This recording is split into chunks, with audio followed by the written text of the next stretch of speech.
ಹಾನಗಲ್ ತಾಲೂಕಿನ ದೇವಲಾಪುರ ಗ್ರಾಮದ ಸರ್ಕಾರಿ ಶಾಲೆಯ ಎಸ್ಎಸ್ಎಲ್ಸಿ ವಿದ್ಯಾರ್ಥಿನಿ ರೂಪಾ ಪಾಟೀಲ್ ರಾಜ್ಯಕ್ಕೆ ಪ್ರಥಮ ಸ್ಥಾನ ಬಂದು ಜಿಲ್ಲೆಗೆ ಕೀರ್ತಿ ತಂದಿದ್ದಾಳೆಂದು ಜಿಲ್ಲಾ ಪಂಚಾಯತ್ ಸಿಇಒ ರಾಹುಲ್ ಶಿಂದೆ ಹೇಳಿದರು. ಶನಿವಾರ ಸಂಜೆ ಬೆಳಗಾವಿಯಲ್ಲಿ ಸುದ್ದಿಗಾರರೊಂದಿಗೆ ಮಾತನಾಡಿದವರು, ಎಸ್ಎಸ್ಎಲ್ಸಿ ಪರೀಕ್ಷೆಯಲ್ಲಿ ಮುಂಬರುವ ದಿನಗಳಲ್ಲಿ ಮಕ್ಕಳು ಹೆಚ್ಚಿನ ಅಂಕ ಪಡೆಯುವಲ್ಲಿ ಡಿಸಿಪಿಐ ಇಲಾಖೆ ಶ್ರಮಿಸಬೇಕೆಂದು ಸೂಚನೆ ನೀಡಲಾಗಿದೆ ಎಂದರು. ಶಾಲೆಯಲ್ಲಿ ಓದಿದ್ದು ಅವರು ನಮ್ಮ ಜಿಲ್ಲೆಗೆ ಒಂದು ಕೀರ್ತಿ ತಂದಿದ್ದಾರೆ. 625ಗೆ 625 ತಂದಿದ್ದ ಒಂದು ಹೆಮ್ಮೆಯ ವಿಷಯ.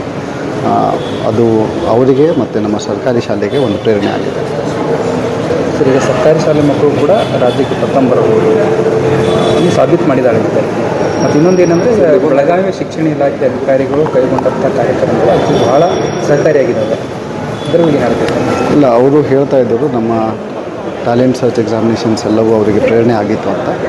ಅದ್ರ ಜೊತೆ ನಮ್ಮ ಟೀಚರ್ಸು ಕಷ್ಟಪಟ್ಟಿದ್ದು, ಅವರಿಗೆಲ್ಲ ಎಕ್ಸ್ಟ್ರಾ ಕ್ಲಾಸಸ್ ತಗೊಂಡಿದ್ದು ಹೆಲ್ಪ್ ಆಗಿದೆ ಅಂತ. ಬಟ್ ಅದ್ರ ಜೊತೆಗೆ ನಮ್ಮ ಎಲ್ಲ ವಿದ್ಯಾರ್ಥಿ ಅವರಿಗೆ ಕೂಡ ನಾವು ಒಂದು ಬಿಕಾಸ್ ಎಜುಕೇಷನ್ ಸೆಕ್ಟರ್ ಒಂದು ಸ್ಲೋ ಗ್ರೋಯಿಂಗ್ ಸೆಕ್ಟರು, ಅದಕ್ಕೆ ನಾವು ಫೌಂಡೇಶನಿಂದನೇ ನಾವು ಬಲಪಡಿಸಬೇಕಾಗಿರುತ್ತೆ. ಮುಂದಿನ ವರ್ಷ ಅದಕ್ಕೆ ನಾವು ಕಾರ್ಯಾಚರಣೆ ಈ ಬಾರಿ ರ್ಯಾಂಕ್ ಅಪ್ಗ್ರೇಡ್ ಆಗಿದೆ ಸರ್. ಬೆಳಗಾವಿ 25ನೇ ರ್ಯಾಂಕ್ ಬಂದಿತ್ತು, ಕಳೆದ ಬಾರಿ 29ನೇ ರ್ಯಾಂಕ್ ಬಂದಿತ್ತು. ಸೊ ಅಧಿಕಾರಿಗಳು ಪಟ್ಟಂಥ ಪರಿಶ್ರಮ ನಮಗೆಲ್ಲೂ ಕೂಡ ಒಂದು ಕಡೆ ಫಲ ಕೊಟ್ಟಿದೆ ಅಂತ ಅನಿಸುತ್ತೆ ಸರ್.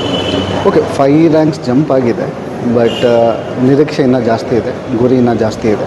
ನಾವು ಮುಂದೆ ಇನ್ನೂ ವರ್ಷ ಇನ್ನೂ ಪ್ಲ್ಯಾನ್ ಮಾಡಿ. ಕನ್ನಡಿಗರ ಮೆಚ್ಚಿನ ನಿಮ್ಮ ಟಿವಿ 24 ಕನ್ನಡ ನ್ಯೂಸ್ ವಾಹಿನಿ ಇದೀಗ ಟಿವಿಯಲ್ಲಿ ಲಭ್ಯ. ಕರ್ನಾಟಕ ಮತ್ತು ದೇಶ ವಿದೇಶದ 360 ಡಿಗ್ರಿ ಸುದ್ದಿ ಹಾಗೂ ಉತ್ತರ ಕರ್ನಾಟಕ, ಬೆಳಗಾವಿ, ಬಾಗಲಕೋಟೆ, ಧಾರವಾಡ, ಹಾವೇರಿ, ಗದಗ, ಬಿಜಾಪುರ ಜಿಲ್ಲೆಯ ಕ್ಷಣ ಕ್ಷಣದ ವಿವರವನ್ನ ಪಡೆಯುವುದಕ್ಕೆ ಟಿವಿ 24 ಕನ್ನಡ ನ್ಯೂಸ್ ವಾಹಿನಿಯನ್ನ ಲೈಕ್ ಮಾಡಿ, ವಿಡಿಯೋಗಳನ್ನ ಶೇರ್ ಮಾಡಿ, ಕಮೆಂಟ್ ಮಾಡುವ ಮೂಲಕ ನಮ್ಮ ವಾಹಿನಿಗೆ ಸಹಕಾರ ನೀಡಿ ಮತ್ತು ಚಾನೆಲ್ ಅನ್ನ ಸಬ್ಸ್ಕ್ರೈಬ್ ಮಾಡಿ. Thank you.